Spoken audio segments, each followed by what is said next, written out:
Hello and welcome to Irish Ears, a Disney fancast. On the pod, we aim to be your Irish viewpoint on Disney news, with a heavy focus on our second home, Disneyland Paris. Megan is an Instagrammer and TikToker at Megan Loves Magic from Belfast. And Stuart is a Facebooker and Instagrammer at Disneyland Paris Tips for Irish from Dublin. I thought you were going to mix up Facebook with something else there. Let's get straight in.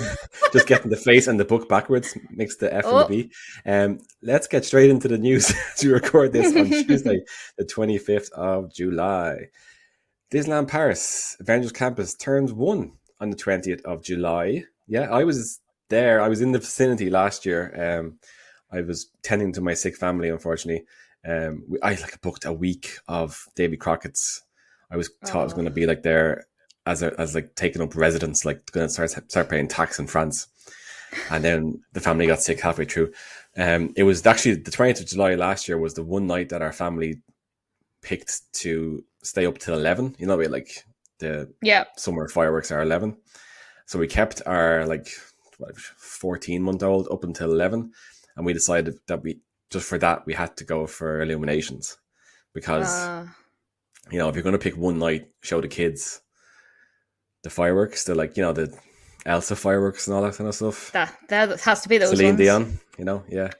Oh, lovely. Exactly. So I was in the Plaza Hub looking at illuminations, looking across. Actually, if I looked over Casey's Corner, I could see the drones above Avengers Campus.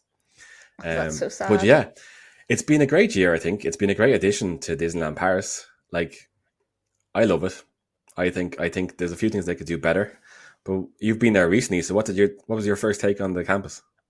I really liked it. It's just a shame that I didn't get to see it in its sort of full swing because I only really had evenings.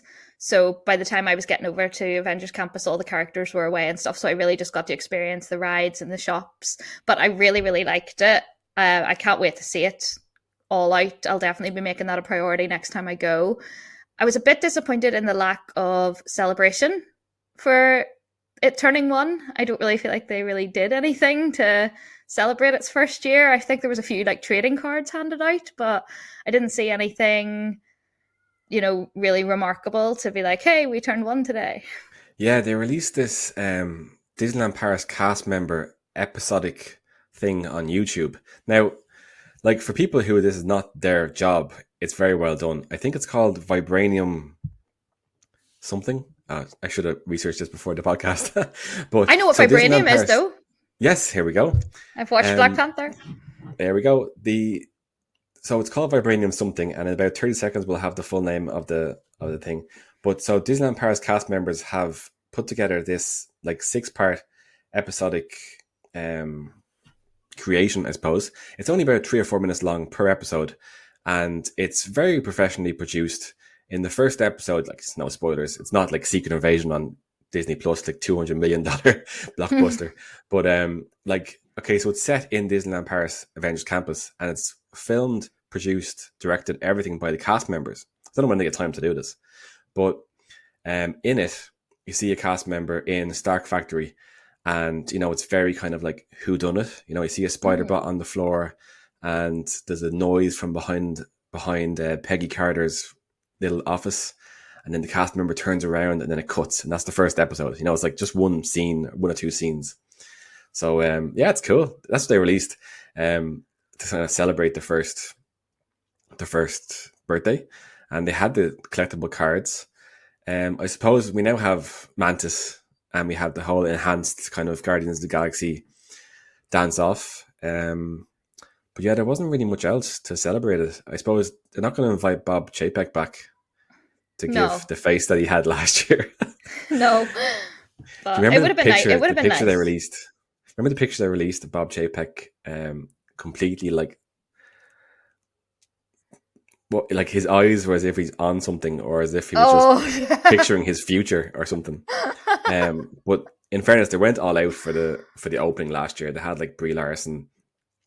Yeah. They had Pom Clemente from Guardians, Mantis, and the name escapes me. Kamala Khan, Miss Marvel. The name completely escapes me of the actress. I'm very sorry if she's listening. But of course they have. Sorry to completely tangent, but they have a new movie coming out, The Marvels, in a few weeks. You have Captain In the Marvel, cinema? Miss Marvel in the cinema. Yeah, Captain Marvel, Miss Marvel. It could be actually October, November-ish. And you have Photon from WandaVision. I know you're not all in on Marvel, but it's very exciting. I'm all in on And Carol. there we go. Princess Carol. Queen Carol. Queen Carol. But yeah, I think it's been great. Like, obviously you have Web Slingers / Web Adventure, which is like, a blockbuster ride for studios in general. I think it's taken a lot of people, and it's always a 60-minute queue. Yep. And then that leads out into the kind of campus courtyard, which has the Quinjet and the AI with the Irish accent Friday. Beautiful again. And Stark Factory is lovely pizza when they bother making the dough fresh, as Disney Paris Andy would say. And then you have Pim Kitchen, which is lovely as well. It's kind of like a watered down version of Downtown, I picture it as. Okay. There's very little theming going on. They could do a lot more theming, and they could even... Now, I know Disneyland Paris, the guests, we just can't help ourselves. My idea for Pim Kitchen would be if you had Ant-Man or the Wasp just kind of casually walking through on their way to their meet and greet at the top of the street. That would be, if this was Tokyo and we behaved ourselves, that's what we could get. They should have a photo pass opportunity as you walk in with a character, like the way they do in America. Like on the way into character dining, you get one photo pass picture with one character from that universe. Heaven forbid. I could charge extra for that too. Like we know they love to charge a bit extra whenever they can. There's a perfect example. Natasha, you listening? Natasha, I know you listen every week. That's our first call out to Natasha. And then you also have Fly Force, which was recently updated and upgraded to add in a few more kind of laser bits and video enhancements on the ride. I'm not sure it's making it what it could be, but I mean it's some sort of improvement. I just love that ride. You do, yeah. You're mad for the coaches now, aren't you? Oh yeah, I don't really go on much else when I go to Disneyland Paris. It's mostly just like the big coasters. So Flight Force is a big hit with me. So I'm looking forward to seeing all the new effects, even if they are underwhelming. Everyone told me I'd be underwhelmed with Flight Force itself, and I loved it. So I'm reserving judgment on the new quite quick, isn't it? The ride, it. Like it's 60 seconds and boom, boom. That's it. It's a quick boom, boom.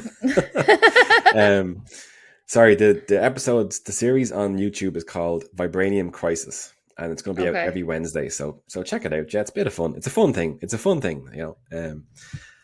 What else do we have in Avengers Campus? We have the Hero Training Center, which is basically the blueprint for how character meet and greets should happen in 2023. For those of the uninitiated, a few days before you arrive at Disneyland Paris, you make sure your tickets are linked. You make sure your hotel stay, if you're staying in a Disney hotel, is linked. And then when you rock up to Studios or Disneyland Park, you can open your app at 10 a.m., 2 p.m. and about 5:30 as well. These times can change. But you'll be invited if you just hover over, kind of go down to Hero Training Center in Avengers Campus on the map. You can click in and you can join a virtual queue to meet.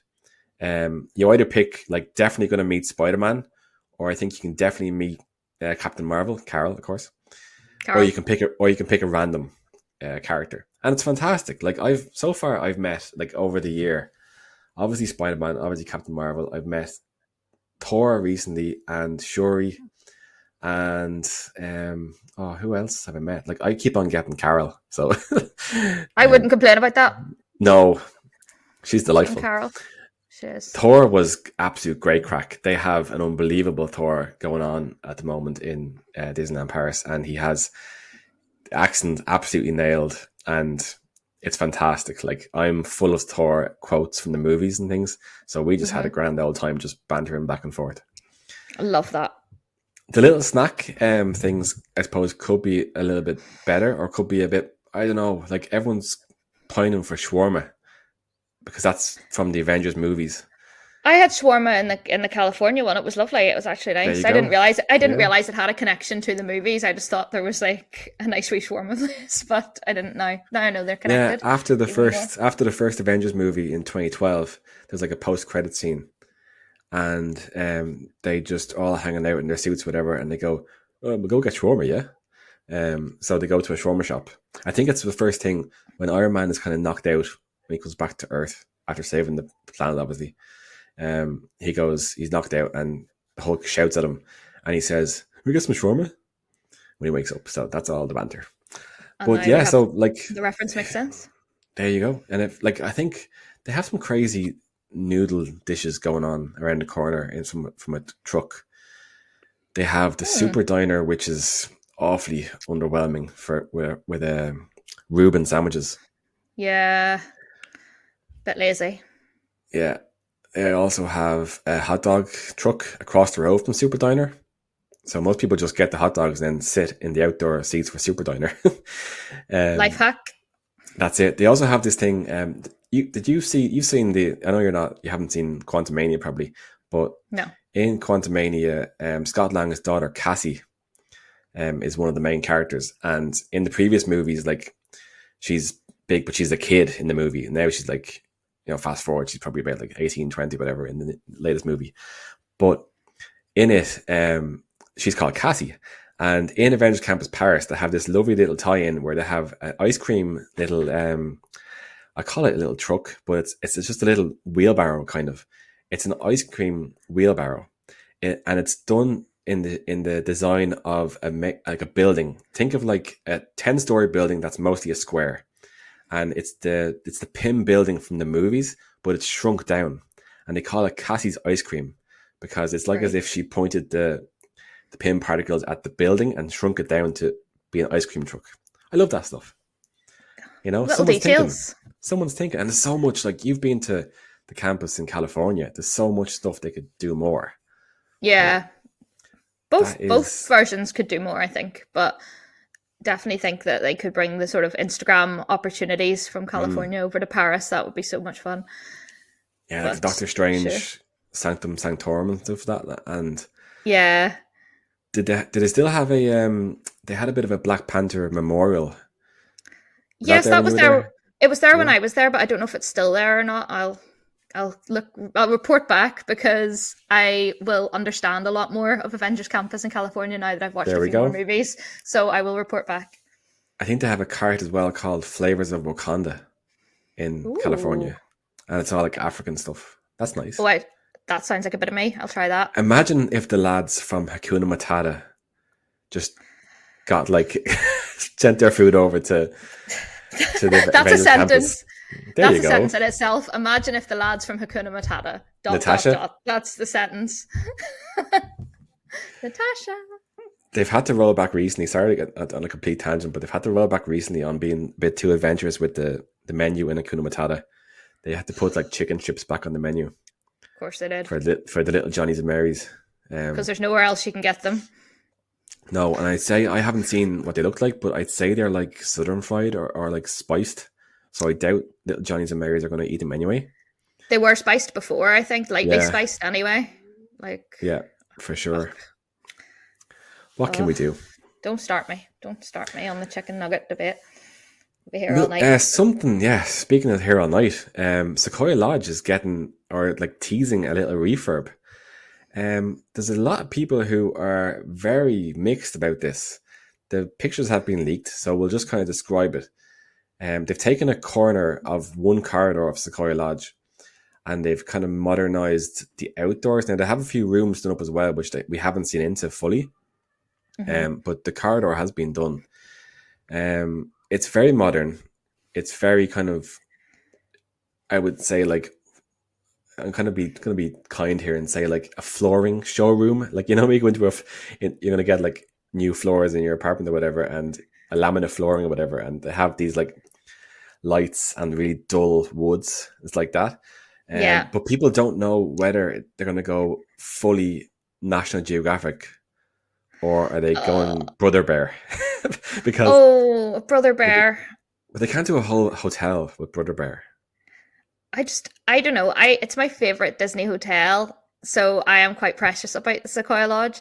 I do think it really does need a do-over because I stayed there like less than a year ago, and the plug socket situation is ridiculous. That's like a top tip I always tell anyone staying in Sequoia Lodge: bring an extension cable because there is literally one, two if you're lucky, charging ports in every room. Megan, So you've been on your holidays, and I'll let you know that Sequoia Lodge have gone to Dixon's or Curry's, and they've bought a little USB block for every room.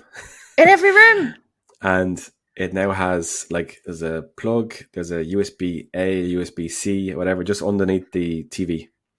And like I obviously haven't checked every room, but it's my impression that they've bought in bulk. They've gone to AliExpress, whatever, and they've bought in bulk for every room. So the plug situation should be fixed. It is incredibly dated though, like most stuff in Disneyland Paris. It hasn't been touched since '92, and I like, think they should just like clean it up a bit, like brighten it maybe a little bit. I don't really like the way that I don't like the concept that they've done. I think it takes away from the kind of like wilderness lodge kind of style of it. It definitely did need a bit of like a lick of paint and a bit of TLC, but I just hope they don't go down the kind of way that a lot of the Walt Disney World hotels have gone down now, where it's all got a bit clinical and a bit generic and not so Disney themed. I would hate for that to go. The lobby and the whole kind of common area in the hotel is incredibly warm feeling, the bar and everything.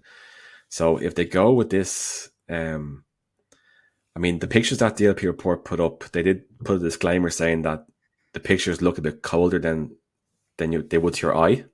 Yeah. So hopefully that's a saving grace. It'd be interesting to see if they're going to close the whole hotel, because they've obviously learned, or maybe hopefully they've learned a lesson from closing their absolute cash cow at the gates. That, I mean, Sequoia Lodge can be done in lodges. It can. They can definitely do like a couple, maybe like shut the lodges all at once and then maybe shut the main building, like do it in two parts. Maybe I said the same about the Disneyland Hotel though, because obviously there's two wings. And they could have done something like, imagine, like, I think the Grand Floridian at the moment in Florida is getting a refurb. And if you told anyone in the Grand Floridian that they were closing the hotel, it's basically Florida's version of Disneyland Hotel. Mm-hmm. And if you told they were closing for 3 years, they'd just laugh at you. I mean, they're building what's basically in Disney terms a skyscraper beside the Polynesian, beside the Grand Floridian. And it's going to be like 15 stories, the tallest building in Florida, and they're just doing it when everything else is open and without any regard for people not getting the full view out of their very expensive rooms in the Grand Floridian. So sure, why would you learn some lessons? Why would as expected, and thank the Lord be with Jesus, Princess Week is back at the end of August. Now I say thank the Lord be with Jesus because I booked a trip for that week many months ago with a lot of young girls. Not that sounds very bad, but my daughter. Rephrase that one. Rephrase. Yeah. No. I have parental ownership of them. Don't worry. It's my daughter and my niece and my sister, and it's like princess heavy holiday. And I was like, right, well, like, what better week to go than Princess Week? And of course, Disneyland Paris never announces this stuff until like 4 weeks before, so you can't really plan. So I just picked the week it was for the last 2 years, and I was like, right, bet the house on that week. And here we go. We've got it. So we're expecting like a lovely little cavalcade, the banger of a tune starting now. Yeah. Probably disappointing snacks and desserts. Underwhelming snacks. Hopefully some pop-up princess meet and greets that might not be as long to queue for as the Princess Pavilion, fingers crossed. And some magic shots too. They seem to be quite thin on the ground with magic shots at the moment, so it'd be great to get some more, maybe ones with the princesses or ones with like the princess sidekicks or something would be quite cute. Do you know, there's definitely a lot of Vanellope. If they had Vanellope either like as a magic shot, that would be cute. That'd be easy to do because like she's kind of like honorary princess after Wreck-It Ralph. She's in the room. She's in the room. And she's like glitching into your picture. Yeah. That would be so cute. That would be hilarious. But yeah, I'm looking forward to it. Like it's nice. It's a different week. We haven't had many I suppose additional themes during the 30th anniversary. And on that point, still nobody knows. We're going to get the 30th anniversary. Okay, so we have the annual pass party on the 29th of September. And then the whole season ends on the 30th of September. Halloween starts on the 1st of October. Halloween ends about the 5th of November, I think. Where you get that awkward phase where you still have singing Viva la Vie on up to the 5th of November, and everyone's like, okay, weird. And then Christmas starts 11th of November. Yeah. And then it ends, I think, 7th or 8th of January 24th. 7th, I think. Yeah. And then we don't know anything. Why would we know anything? It's like, why would they tell us more than a week in advance what the theming's going to be? I'm screaming at the travel agents and travel companies that I work with because obviously I don't have any direct contact to Disney. So I have to scream at companies who have direct contact to Disney to scream at Disney and ask people why the hell they should book for Q1 and Q2 next year. No one, people who are looking out to book holidays are, everyone books kind of 6 to 12 months out. That's the general family holiday. You got to pay it off over a few months or whatever. So it's 6 to 12 months and no one knows what's happening next year. I mean, it's hard to sell the whole quarter on Paddy's Day. That's what I'm currently doing.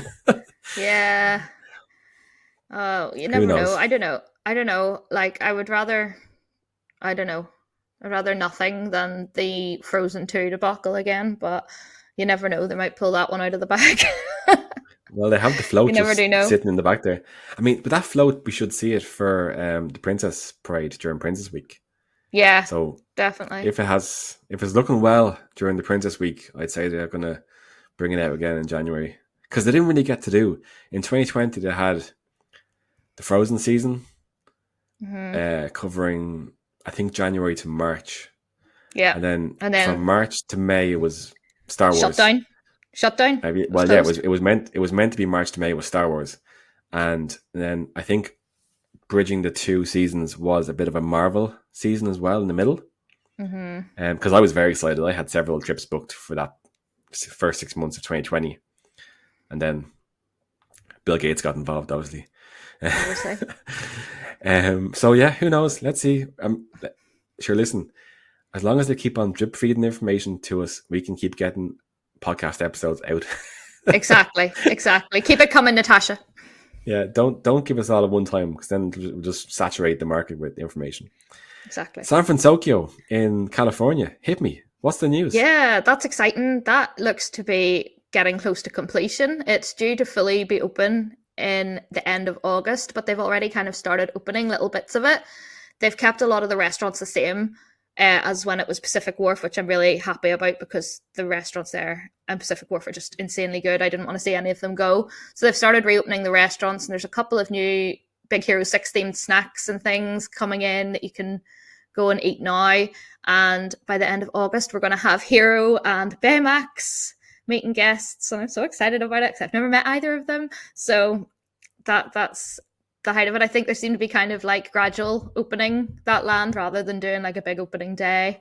Just when things are ready, they're getting opened, but it'll all be done by the end of August. So that's exciting. That's really all I have to say on it's so Big Hero 6 land.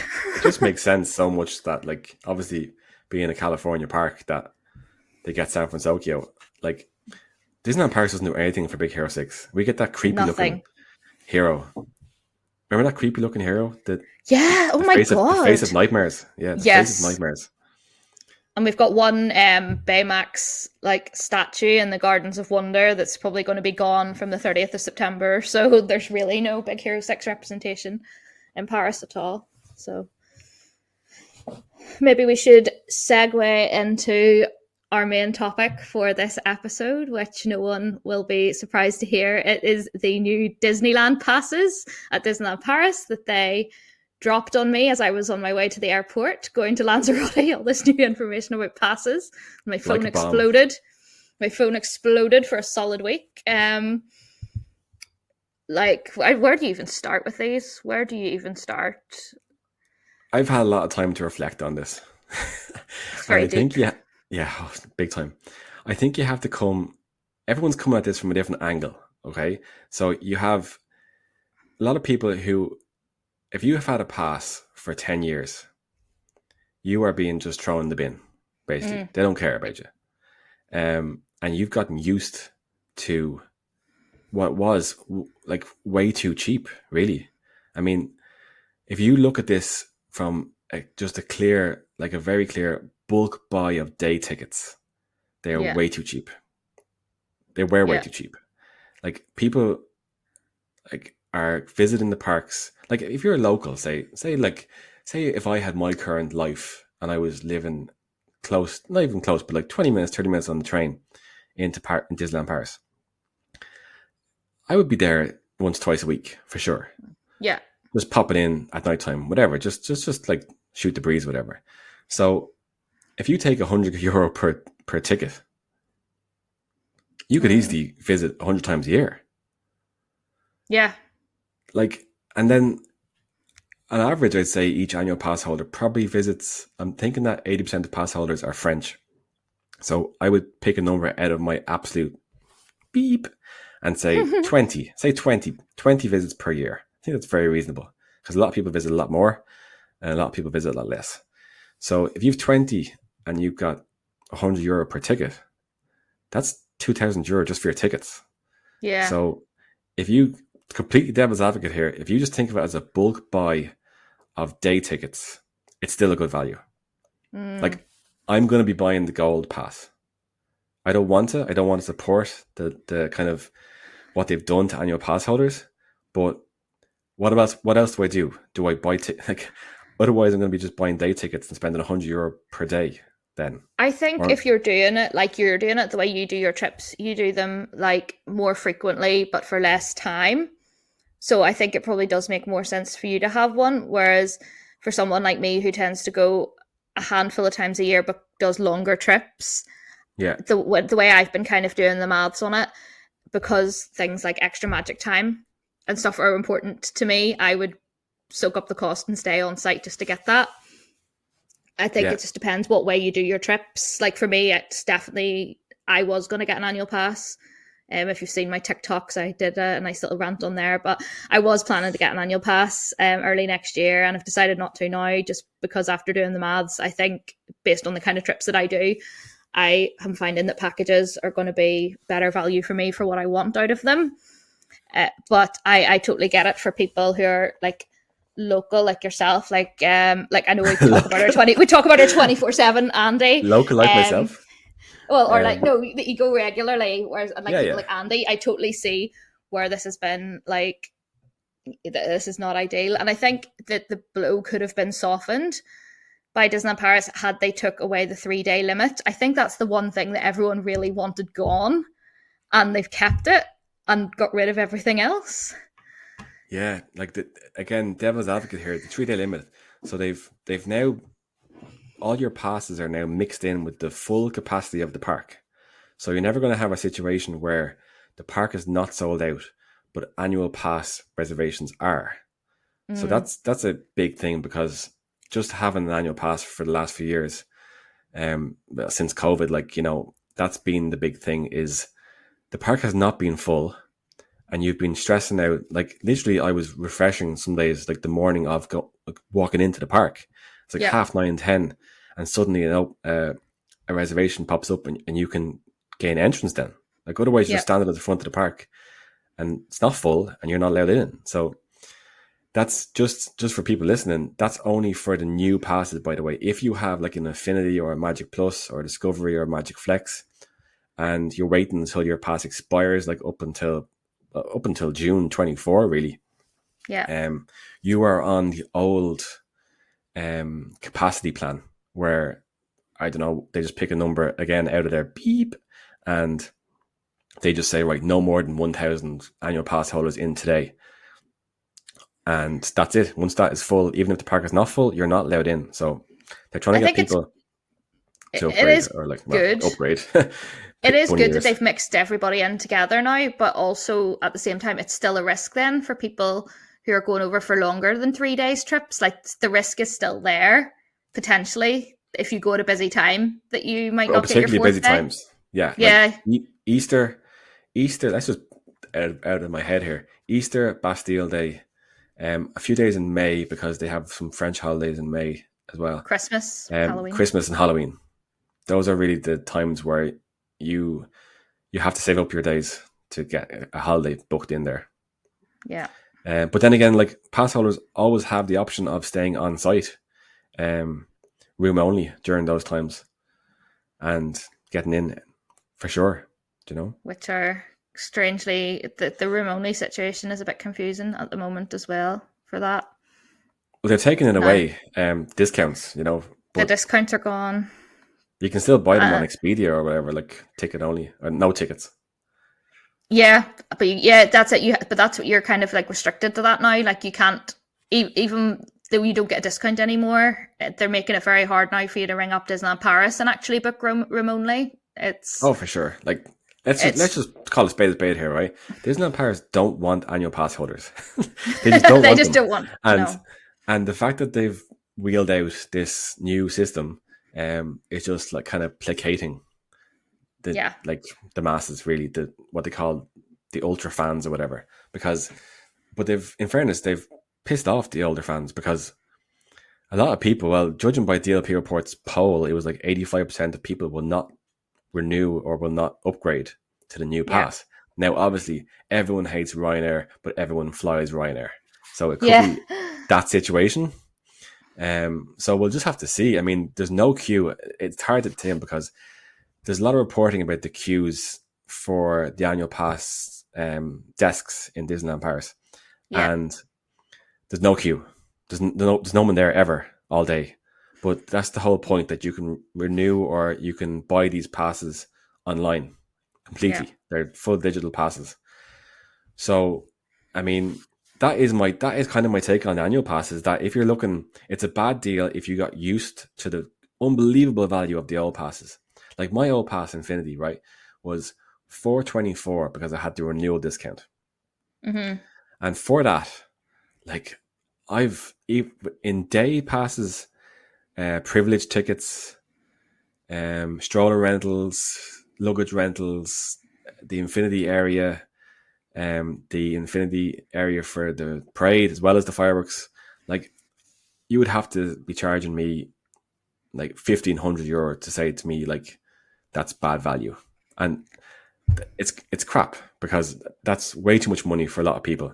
And in my situation where like I bring my family over, like I probably go. Well, this year is crazy because I'm trying to go every month nearly. But if I'm taking like six trips a year for myself, right? Yeah. And then of those 6 trips, I'd say 3 of those trips are family trips. I now can't get privilege tickets. So those family trips are way more expensive.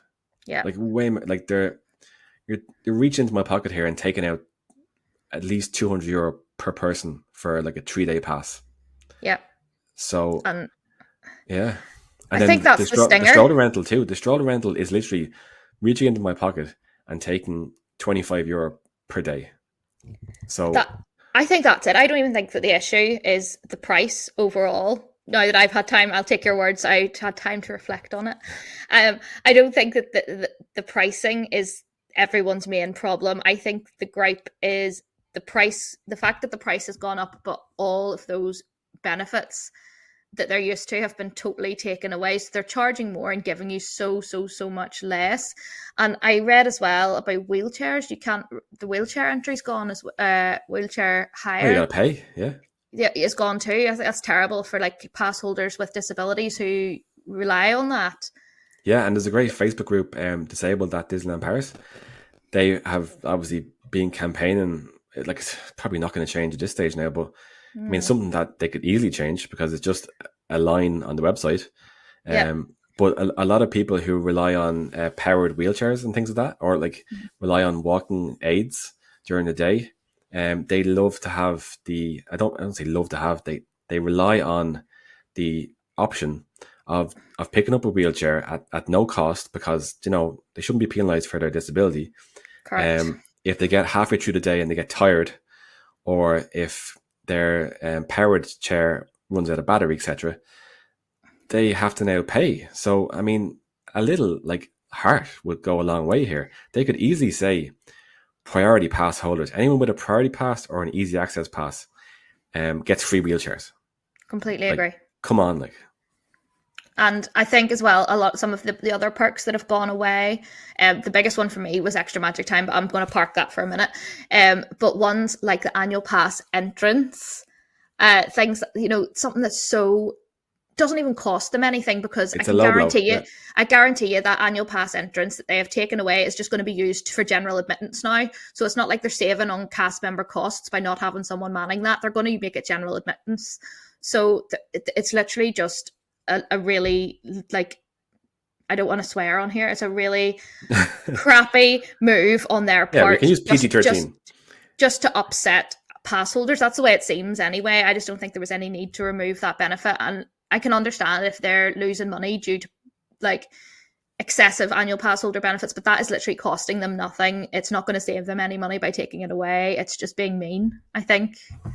You see, I know how business works. Obviously, a lot of people do, but the way my business head works is that you can only what's the phrase? You can only measure what you can quantify or whatever. That I'm talking in my bum here, but if they can't, when you walk in through the annual pass entrance for that's gone now, but I use the annual pass entrance if there was no one at the other passes, at the other gates, because I felt like this sounds completely naive and completely weird for a lot of people, right? But if you have a cast member there and they see someone who has an Infinity or Magic Plus, whatever, it's almost as if you're coming home to Disneyland Paris, and the cast member there knows you have put down a lot of money to basically invest in Disneyland Paris with your annual pass, and it makes you feel better walking into the park.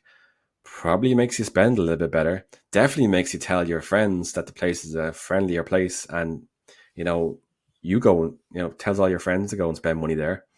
Yeah, I just think they're not able to quantify the intangibles of loyalty and happiness, and kind of that loyalty amongst the ultra fans.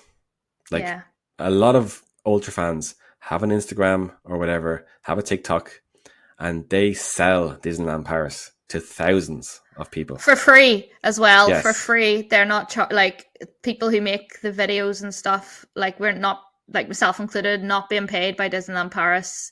The vlogs are there because we like to make them. And I'm sure you're the same. You get people messaging it all the time on Instagram and on TikTok being like, oh, I booked this restaurant because I saw you eating there, or I booked this hotel because I really liked your vlog, or, we get that all the time. And not saying it's not me being here, hurry up and pay me, but they are getting so much free marketing out of super fans, whether they consider themselves influencers or not. People who go frequently and post it online, they're getting so much free marketing there. And I feel if all the people that voted in that DLP report poll said they aren't going to renew, don't renew, they'll certainly see a difference in the social content that comes out that they don't have to pay for. And I don't think if people don't take it up, they won't care, because they don't want people to have the passes. But if they see the needle moving downwards on the Google Analytics and little things like that, maybe, I don't know if they're going to have affiliate link stats with Disneyland Paris, the official Disneyland Paris affiliate links that are not open to Ireland, by the way. Natasha. So we'll just have to see how it plays out. It's a kick it's below the belt, but that's where I stand on it. It's kind of, you have to, whoever you're talking to on this whole Disneyland Paris, I hate calling it Disneyland Pass, because everyone knows Disneyland is the California park. Correct. Disneyland Paris is Disneyland Paris. And they just called these passes Disneyland Pass. So I don't know what 12 people sat around a board room and said Disneyland Pass. And then someone said, oh, but won't the people in California think, and then someone said, nah, shut up. What were they thinking? I don't know. It's like Uh, calling it like Walt Disney World Pass. It's not but Walt Disney World. there's still annual passes. There's still pass annuel. Like, you know, that's what I mean. There's why, like, just changing the wording is not going to change what it is. But it's the extra magic time. I'm going to quickly just vent that one out now because that's one of the that's like I was a Magic Plus holder for years there, and that was literally mine and Amy's main reason for getting it is that we wanted to have the benefit of, you know, not spending a clean fortune by staying on site every time, but still being able to have the early access to the parks. I was really surprised to see that being taken away from the mid-tier passes. Like, I know Discovery and Magic Flex never had it, but I was very, very surprised to see that they've given it only to gold and not to silver and gold. That really surprised me, and I thought, you know, that's a bit. It's a bit grim as well, because I just don't think Extra Magic Time has ever been like oversaturated. I don't think I've ever been to Extra Magic Time and thought, God, this is absolutely heaving. So it's not like they had too many people in from Extra Magic Time. Like the new thing is an absolute filter, whereby like Magic Plus was an unbelievable good value offering. Really was. Like I had it before. I had Infinity, and it was so good. You had like discounts to beat the band. You had Magic Time, privilege tickets. You know, you had everything that the Infinity Pass had. Just really just different color card. I loved mine. But now what they're doing is they're saying to you, "Oh, you like Magic Time? Oh, well, open your wallet. Let's see how much you really like it." Because you could get 3 rides done, and 3 like premier access rides, 3 rides that shoot up to like 60-minute queues per day on an average day. You could get those done in the first 60 minutes a day. And you could also, like, I don't know, meet Winnie the Pooh or like meet Stitch. And Stitch is like an hour and a half queue. So you could get in there. So they're saying to you, right, show us how much it's worth to you. And it's not like, that's the problem is really, isn't it? Like families, couples, groups, friends, whatever. Now you're multiplying the cost increase by 2, 3, 4. Like, because it's not just one pass. It's not just one person in most situations. Like my 6-year-old, I genuinely thought like I was going to pick her up like something similar to Magic Plus this year or next year, because just doing the maths on how often she would be buying tickets and stuff. And now I have to do the maths versus like $370 and Magic Time. I have to do the maths on $499, which is a silver pass and doesn't get Magic Time. So that's a huge difference for like a child, because, you know, they have ebbs and flows throughout the day, and they need to like, they just probably just finished having naps and like a few years ago. So you can't go from like even 9:30 a.m. until 11 p.m. with a 6-year-old. Like that's just and like because you don't have privilege tickets anymore. So if you went with your daughter and you were staying off site, you would have to skip Extra Magic Time altogether, because there's no way to get her in privilege tickets. And if she doesn't have a gold annual pass, you can't use it either. So it's just. And from going, it used to be like, you think about it, right? Say myself and my daughter wants to going, and we could, okay, I'm going to buy 2 passes instead of my Infinity Pass. So I'm going to downgrade to Magic Plus. I think that was like $370 was the last price of Magic Plus. So $370 is like $740 for 2. It's insane. And now it's $700 each to get Magic Time. So now it's $1,400.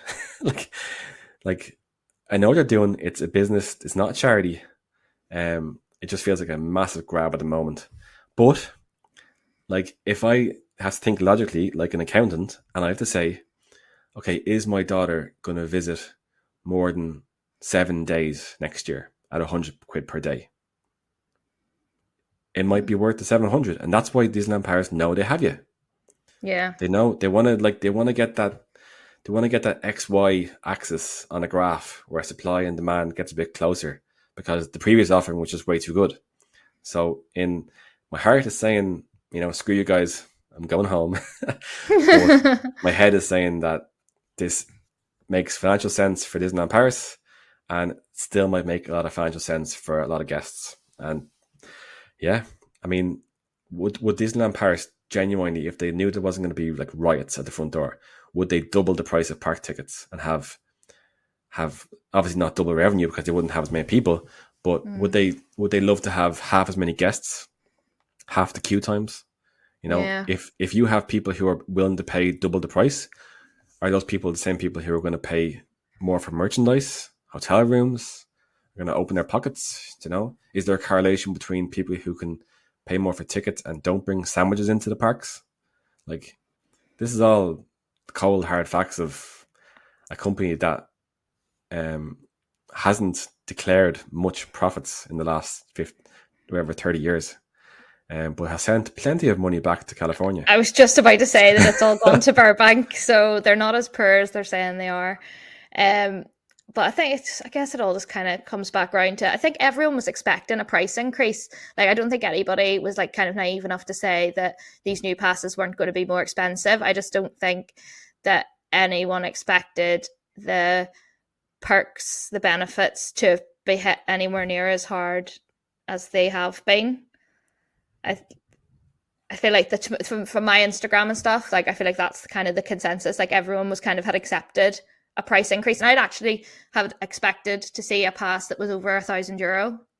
Like I was expecting to see like a really big whipper pass with private events and all that there, based on questionnaires and stuff. But like that never turned up either. So they have that in the pocket. Don't worry, they have it in the pocket. Like they went with bronze, silver, gold for the Olympics, and once the Olympics are done next summer, like I think if you count 12 months probably from the time that they announced the Disneyland Pass, it's I don't even know. Maybe I'll look it up right now. But is that the end of, or like close to the end of the Olympics next year? Or is it August usually? Oh, I haven't a notion. So you have a lot of people coming up on with that on renewal or whatever, and they suddenly announce, let's pick a number, €1,000. Yeah. And they announce 5 reservation days, and they announced, I don't think they're going back to privilege tickets, but let's say they announce something else that maybe free entry to the annual pass parties, private events or private meet and greets with characters in the parks. Yeah, they are going to have those slightly for the current Disneyland Pass. Ever so. Paris. In California, they've got the Magic Key Lounge though, and they should have that in Paris too. For the top tier passes, they have like the Magic Key Lounge is like you can go in and you can get, there's different things. There's like photo pass opportunities, like magic shots. There's a character in there pretty much all the time. It changes all the time who the character is, but it's a meet and greet that you can only get as a pass holder. Like if they're gonna be doing that, like hiking up the prices and stuff, they need to be putting in things like that too. That like, well, it'd be very interesting to see what happens to the annual pass building, the office. That is a big building, and they're clearly going to use that for the kind of Disneyland Pass character meets that are happening. Did they say it was 4 times per year, like lasting 4 weeks at a time or something, and you could visit the character once during that period? I think they said. That's so stingy and like unnecessarily tight. Like there's no need for that. One visit them once. But it's the draw. Weeks. You know what it is though. It's the draw. Everything that we complain about Disneyland Paris, you have to go back into the heads of the finance guys who know that like 80% plus of annual pass holders are French locals, and they want to just get them to take a trip in because there's going to be either a party or a unique character meet, and I want to get them to come in so they can, spend a little money and meet a character and then spend more money. Basically, that's it. But yeah, there's definitely going to be another tier for sure. I hope so. Let's not forget, like more than most people, is that these passes now are still a little bit more generous than the American passes, aren't they? No, not really. I still think that the Magic Keys, certainly the higher tier Magic Keys, are better value than the top tier DLP one, because in America, if you've got I can only speak for California, but if you have the top tier Magic Key, which is the Believe Key, you get 6 park reservations, and if you have the tier below, you get 5. Tier below, you get 4, and the bottom tier is 3. What's the cost of the top tier one? It's I think it's $1,000. Because in which my would head, be I've seen less than 1,500 for Florida, I think. Florida's Something. dearer, I think, Yeah. because they're such a Obviously, vast, huge. obviously you're getting way more. But and like I said, though, the Magic Keys have their own lounge that's open pretty much Oh, all do they? the time. With Do they they've get got them. annual pass discounts and things like that as well? Yeah, 20%. Okay, so I take it back. There's no redeeming features here. But yeah, so we'll just see how it runs out. Really, I think Disneyland Paris don't want annual pass holders, so they're delighted that people are upset about this, and it'll just time will heal wounds, and they'll find out who wants to spend the money, and that's it. They want people back who want to spend money. That's the hard fact. What was that? What was that quote from? I think it was Bob Chapek said about unfavorables. Unfavorables. That's what they called them. Yeah, annual pass holders during COVID. They were the unfavorable spenders or something. Yeah. There was definitely people wearing T-shirts with it on. In the conversation that you're hearing across social media at the moment, you always have to think of what is the person's viewpoint.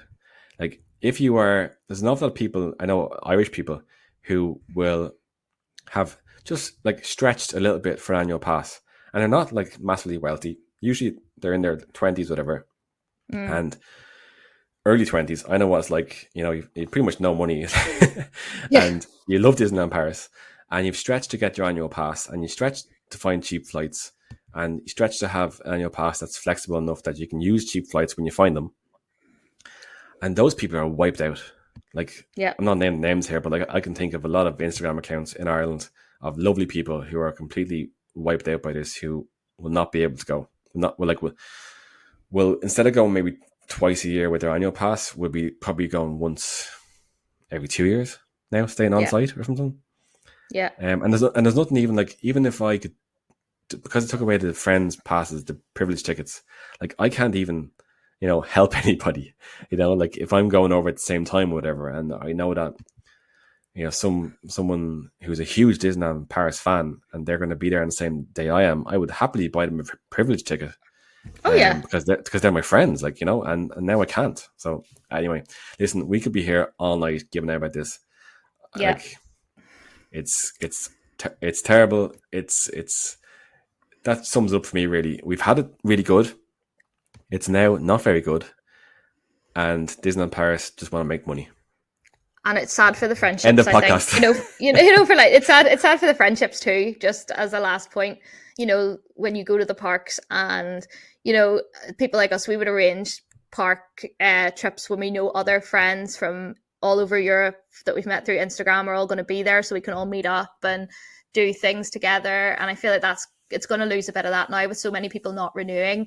It's going to be really hard to sync up those big meetups and stuff. And I know that's not that Disneyland Paris do not give monkeys about that, but from personal perspectives of pass holders, that's going to be a big loss, I think, for people. I think I've never heard more of the names of other parks in France, but also in Europe as I have in the last 6 months. I've seen lots of people say that they're going to book an annual pass to Efteling. Yeah. In the Netherlands. So people seem to be saying they're going to try and look at that as an option. Yeah. See, my problem is that, and probably your problem too, Disney IP has the blinders on me. Yeah, same. I'm not a huge theme park person. If you're mad into the coasters, for example, right? But a dark ride with some random IP in another another country or whatever, even in Ireland, has no real interest to me. The magic of Disney has too strong a hold on my heart. Yeah, over the years, and it's going to take. They're going to wrench it from my dead hands. I love the coasters, but I'm there for Minnie. Really, yes. Well, the only thing that is going to make Disneyland Paris ever really quake at their boots is going to be if Universal buy Portaventura in Spain. Oh, yeah. I'd go. No. I would go to Universal. That they have a lot of IP. Now, I know that most Universals have a lot of the Marvel IP. So maybe I'm a little bit... obviously, Paris, they're not going to have any IP, Universal. Yeah. Marvel IP. So but they're going to have like just so many hits, like Super Mario, Harry Potter. Harry Potter. Like, look at all the stuff that the Fast and Furious. Like, I know they'll probably be Fast and Furious 20 by the time the park opens. The Minions is massive. Like, so much. Minions is huge. Yeah. So they actually, Universal are the only people who have IP. Like, I saw Sam for God recently in Park Asterix, and you know, we had a little bit of Asterix and Obelix growing up, but like nothing like they have in the French curriculum of, you know, childhood.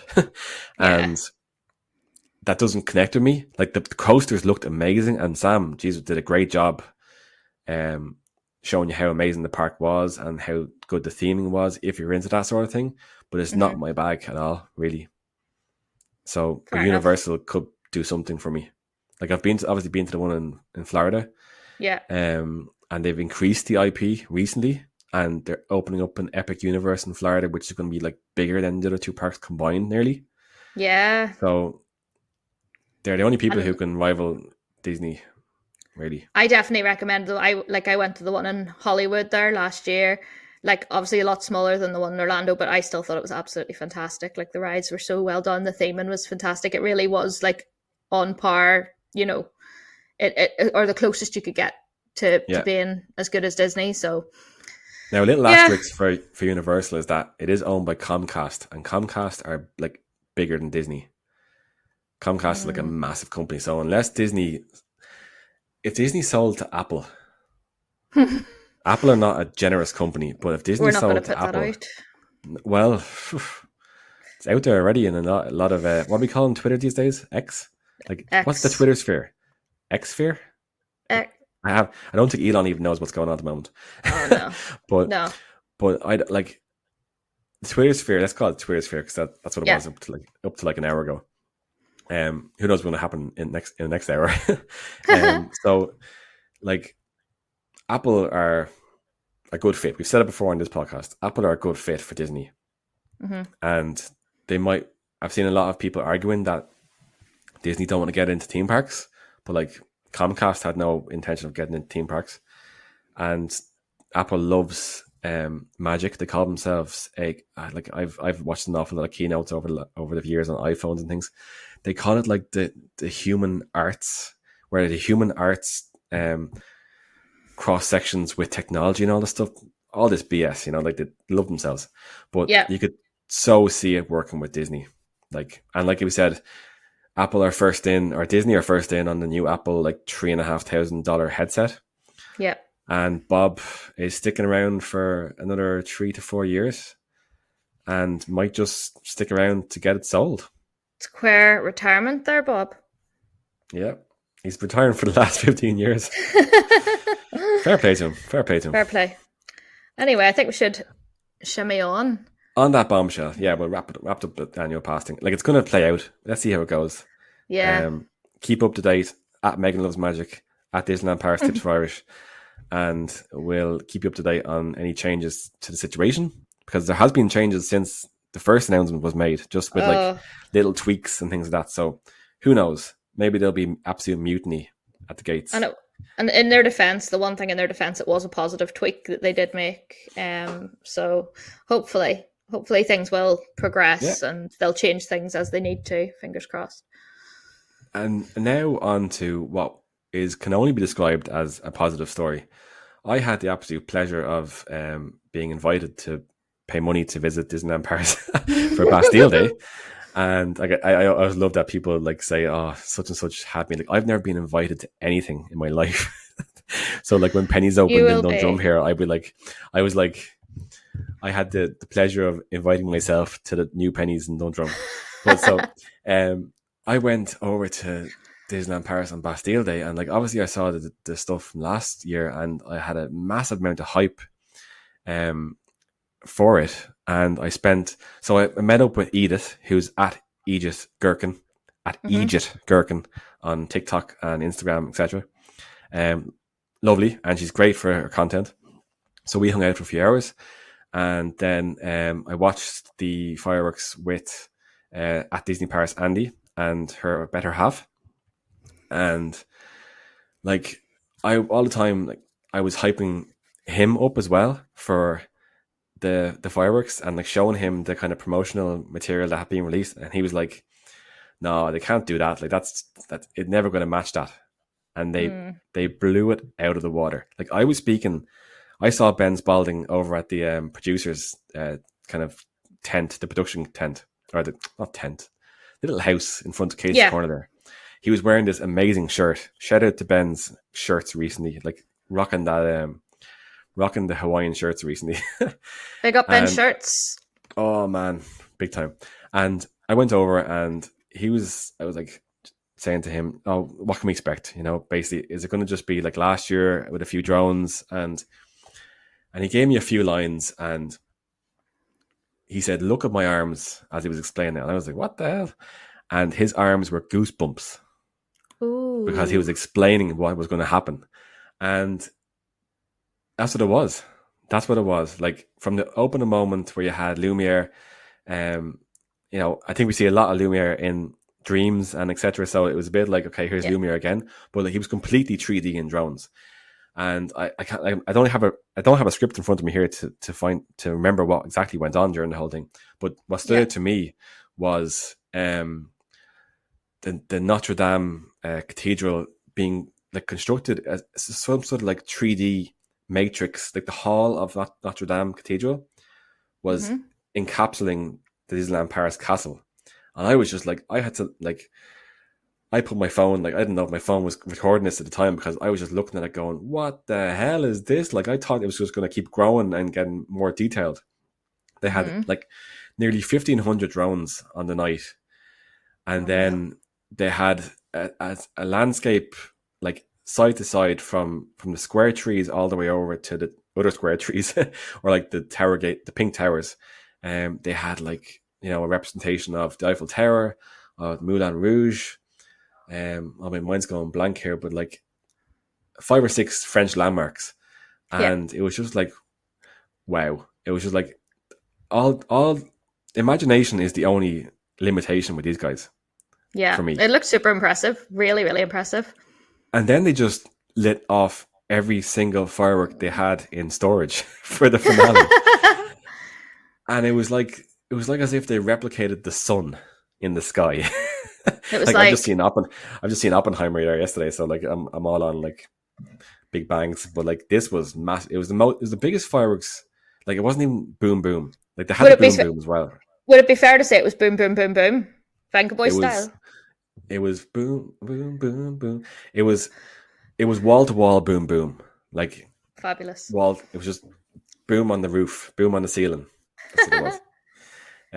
So yeah, like if you're planning on going at all mid-July next year, make sure you get Bastille Day, in there. Like you want to be a dedicated DLP fan, like you know, obsessed DLP fan to book a trip just for that night.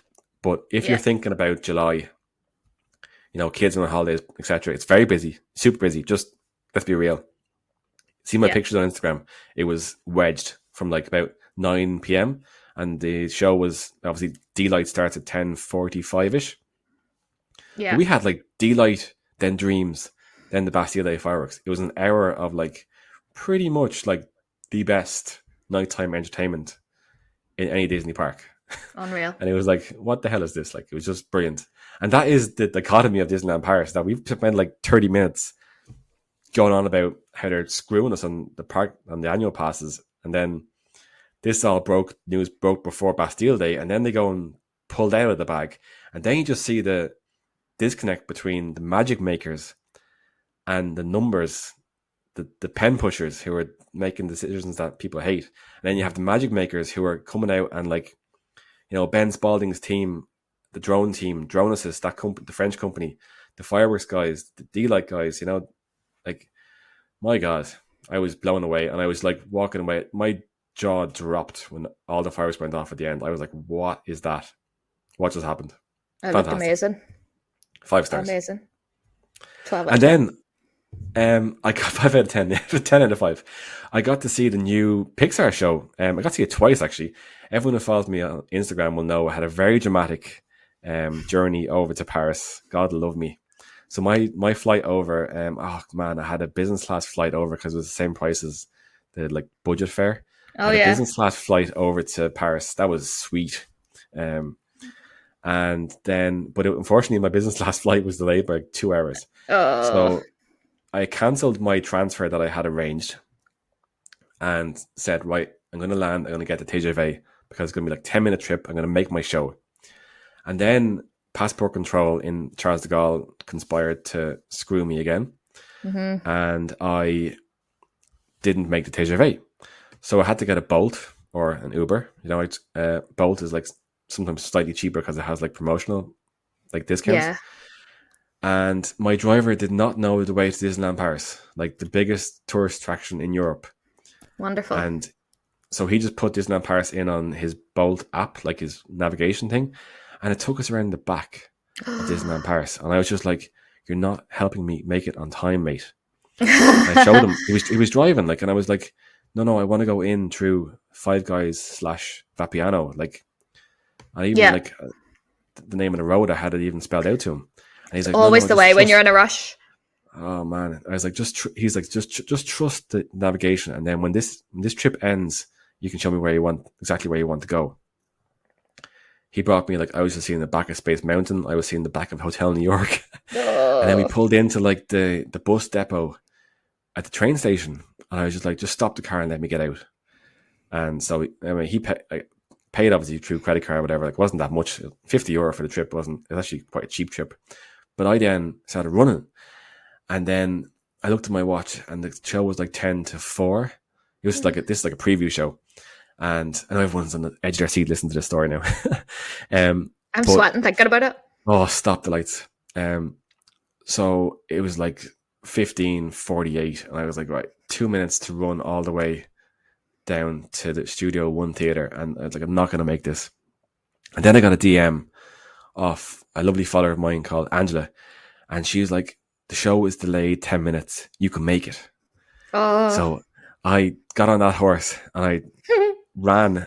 I had to, like, you know, obviously take my time getting through the annual pass checks in front of studios. And I ran all the way through Studio One and like sweating. And I got to the front of the theater and they were surprised that I had a reservation because people had been let in just to kind of fill the theater because there was no shows.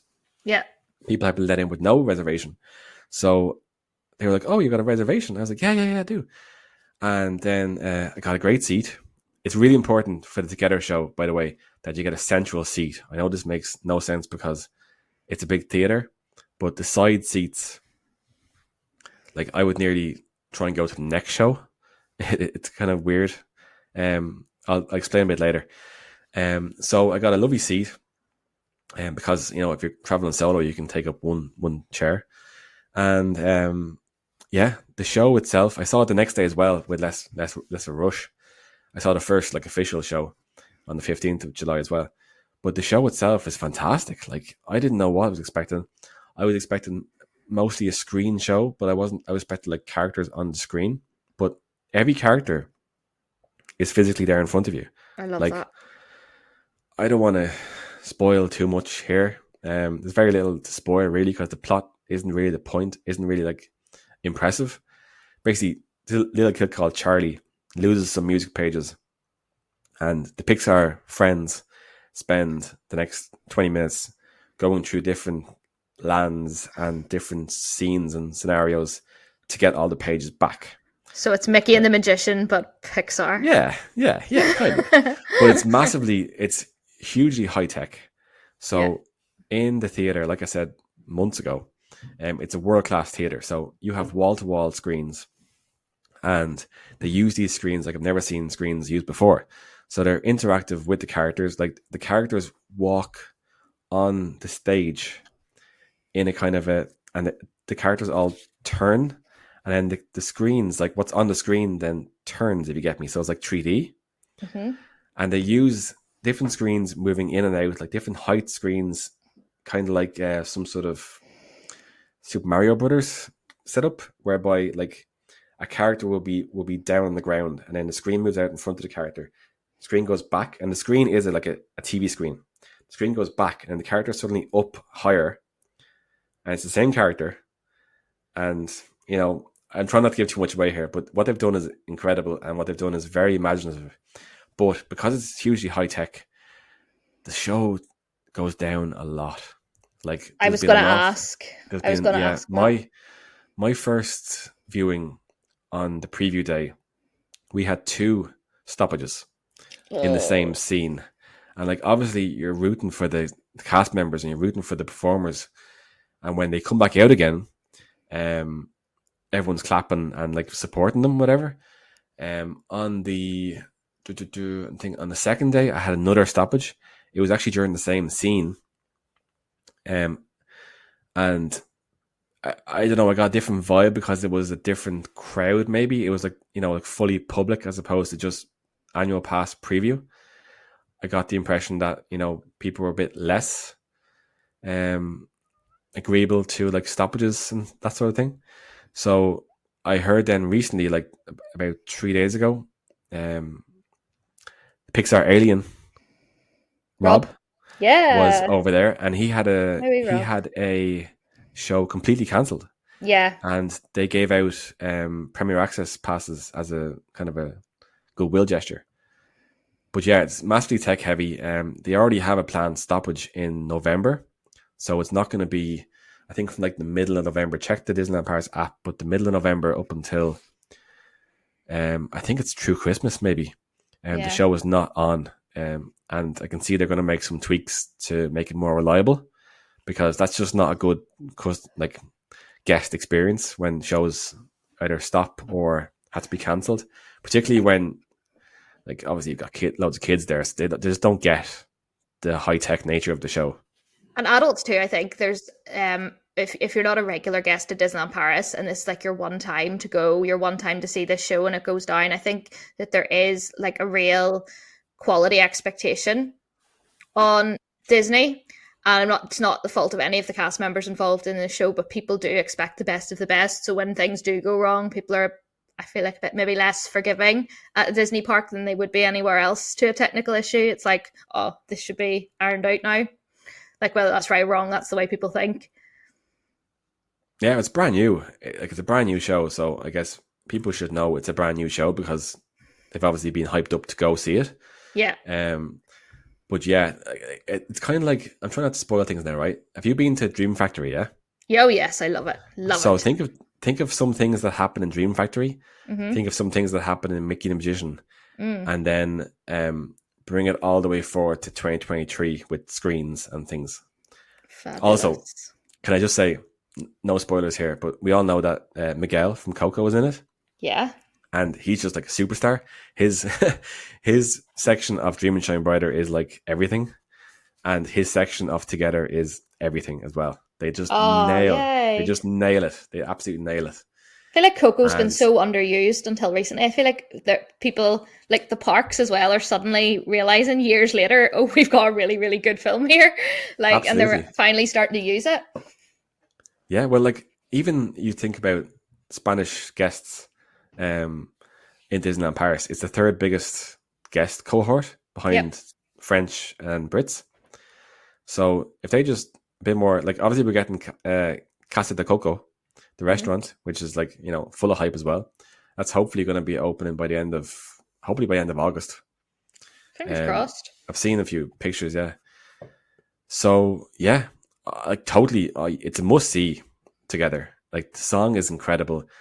A couple of the songs are also incredible within it, and some, in true Disneyland Paris fashion, some of the scenes are a little bit of a miss where you're kind of going, okay, next please, but then they just like absolutely smash it in the next scene. So yeah, you know, we're all human, all good. It'll all get ironed out, I think. It will, and it's a fantastic addition to the studios.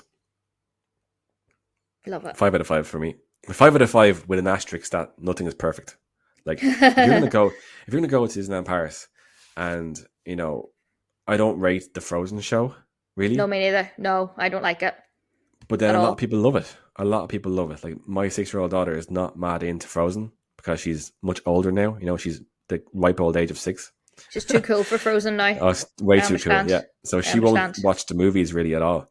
But when I told her, "Oh, will we go back and see the Frozen show?" and she's like, "Oh yeah, completely." And I was like, "Oh, did you like that show?" "Oh yeah, I loved like learning how to dance like Elsa and everything." And so like, I can't. Me and you, we can't transport our heads into. You know, kids are guests as well. I know their parents are paying for them, but like they're paying guests, so like they should be pandered to a little bit too. So maybe some stuff that doesn't satisfy the likes of us is going to massively satisfy kids. Well, I'm happy enough to let the kids have the Frozen show. Don't feel like I'm missing anything by not going. Yeah, well, another year and a bit, year and a half maybe, they'll have a whole land to themselves. All biz. With a lake around it. So our final topic is one that's very close to home, and it's Dublin Comic Con. Woohoo! Super excited for this. It's both of our first trip. And Megan, you're going to be officially involved with the con itself. Yeah, I'm officially an affiliated creator at Dublin Comic Con. So if you're going, you will find me running around with my phone trying to bully people into making TikToks with me. If you come and say hi to me, you will be in my TikToks. But it's a really exciting opportunity. I'm really excited to see you again, which is, I feel like it's been ages since we've done anything together. We're both going to be there on the Sunday. It's the 12th and 13th of August. So we'll both be there on the 13th. We've got an exciting meet and greet. Are we allowed to say, we're going to say what we're doing on the Sunday, or are we going to keep it on the DL? That's a good hint. That's a good hint. Yeah, that's a really good hint. I'm so excited for this. I haven't been to a Comic-Con in Dublin, and the guys who run this run it really well. And there's an awful lot of really exciting guests. We're obviously going to see a very exciting Disney themed guest, hopefully. Yeah. A lot of things up in the air with the strikes at the moment, the SAG-AFTRA and like writer strikes and all that based in the US. There's a lot of things they can't do and can't talk about and can't say, but we're going to go make the best of it. We're going to read the rules and stick to the rules and have a good old time. The guests are allowed to be there. It's just they're limited on what they can talk about, but just got to make the best of things and talk about what we can talk about, make the content we can make. And I still think it'll be a really fun weekend anyway. So if you're at Comic-Con, come and say hi to us, because we will be around doing fun stuff, talking to everyone as always. And I think it'll be really good. Yeah, be prepared to be in one or two of Megan's TikToks if you're going to be bumping into her. Like, definitely, if you're going to be there, I know that the people who listen to this podcast are ultra Disneyland Paris and Disney fans. So you're probably going to have an interest in going to the Comic-Con as well. And definitely come up and say hello to us. Like, I mean, Megan, you're like an affiliate content creator with Dublin Comic-Con, so you're free game to be spoken to. Oh, yeah. Please do speak to me. Like, I will be, not in an obnoxious way, but I will be waving my lanyard around, like, please someone come and talk to me. So, yes, please do. Don't feel like you can't come over or that you think that we won't know who you are, because I feel like we know more people than people think we know. Do you know what I mean? Like, that's it. We recognize everyone off Instagram, so... I'm probably going to have to wear my Disneyland Paris Tips for Irish hat, though, just to get recognised a little bit. Otherwise, people think I'm some creepy old guy going around the place. But yeah, so super exciting. That's only less than 3 weeks away. Very exciting. I know. So exciting. So exciting. Ready to rock. Well, I think we are done with episode 5 of Irish Ears, a Disney Fancast. You can keep up to speed with us both, Stuart at Disneyland Paris Tips for Irish and Megan on Megan Loves Magic socials. Please send us your feedback on anything you'd like discussed on the podcast. We have a lot of ideas which we hope to get through in the coming months. But for now, we'll say a bientôt. See you soon. Bye. Bye.